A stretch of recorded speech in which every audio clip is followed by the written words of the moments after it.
Don't try this at home. It's one of the oldest cliches in television. But for real, what you're about to see in this next story, please do not try it at home. We sent ABC's Matt Gutman to see if he could survive some simulated disasters, including a plane crash and being stranded in shark-infested waters. And as you will see, he took these challenges very, very seriously. This was a normal flight for Ferdinand Cortez and 8 others gliding towards Honolulu last year. Suddenly, an alarm. The engine just made a sound. The rattle, the loss of altitude, and that shattering impact. Your whole life just goes in front of you. As the water rushes in, passengers manage to escape before the plane sinks. All but one of them survive. All of it caught on tape because Cortez never stopped rolling. If you think there's nothing better to do but brace yourself and pray, if your plane crashes into the water, the Coast Guard has another answer. Prepare. Last month, I became the first reporter to ever go through the Coast Guard's grueling crash survival training here in Elizabeth City, North Carolina. Welcome to Aviation Technical Training Center. My training ground, this beast, the Dunker, which simulates a plane crashing, sinking, and then flipping over in the water. If you give the "I'm stuck" signal, we can pull the toggle, all the seatbelts come undone right away. The divers grab you, give you fresh air very quick. Most of the previous class had to tap out. Staying calm is the key to getting out alive. Before the Dunker, a briefing with the rescue team assigned to ensure I don't drown. I want you to wait, all motion stopped, release that window, grab a reference point before you undo your seatbelt. Got that? If you're about to crash, my instructors say hold on to something. Then, after the crash, remove any obstacles like armrests, and only then unbuckle your belt and then get to a window or a door as quickly as possible. A little tense, but I made it. Nice job! Now the hard part, a different scenario altogether. This time the Dunker simulates a boat capsizing in the open ocean, the wind howling. But the way to save yourself, the same. Reference point, obstacle, door, seatbelt. The boat capsizes, I get the belt off and find the door. But there are 3 handles, and I don't know which one will open the door.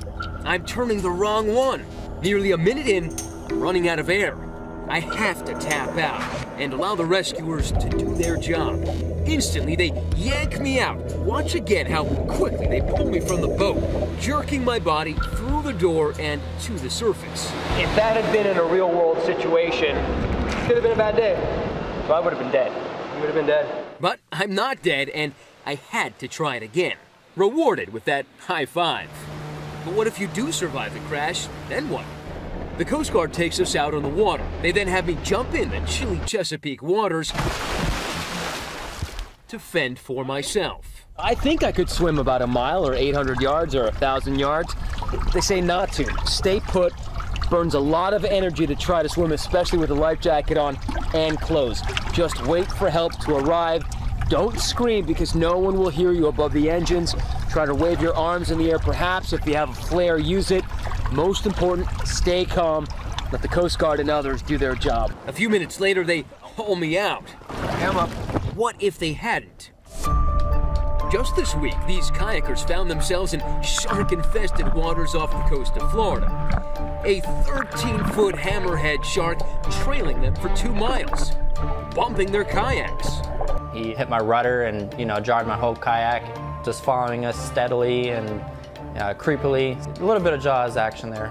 But what do you do if you find yourself surrounded by these sharks and you're in the water? We enlisted Army Special Operations soldier Terry Shepard to lead us through our worst-case scenario, shipwrecked with sharks. Shepard took us to an especially sharky part of the Bahamas, where the natural beauty belies what's beneath. These sharks can smell a part of blood in a million parts of water, okay? So everything down there is going to smell like food, including you. We're simulating a normal person getting dumped in shark-infested waters. Trick is we have chainmail to protect us. Don't try this at home. You ready? No. Off we go. Gallantly, I let Terry go first. I just landed on one. They are just bumping us right and left. We each hold on to what could be debris from a crash, anything to stay afloat and conserve energy. And it's in the midst of this school of 25 sharks that my lesson begins. Whether it's great whites or reef sharks, which have a far less lethal bite, Terry says the advice is the same. So let's try to skip back to back. Now we're linked arms. Now we got each other for protection. If we're on top of the water thrashing, Yep. that's potential food. Right. Stuff in their face. If they come in and it becomes an attack, Yep. you're gonna strike them. All right. Quick, fast, punch down, and that way you're gonna guarantee you're gonna hit them somewhere around here, and they don't like that. So it's the eyes, it's the gills, it's the nose, the snout. Exactly, man. This is where all their sensory stuff is concentrated. Okay. All you can do is fight and let them know I'm not going down easy. Within minutes, the sharks are all over us. And it's a fight to keep them off. The best thing for me right now is fending them off with my feet. Kind of like that one.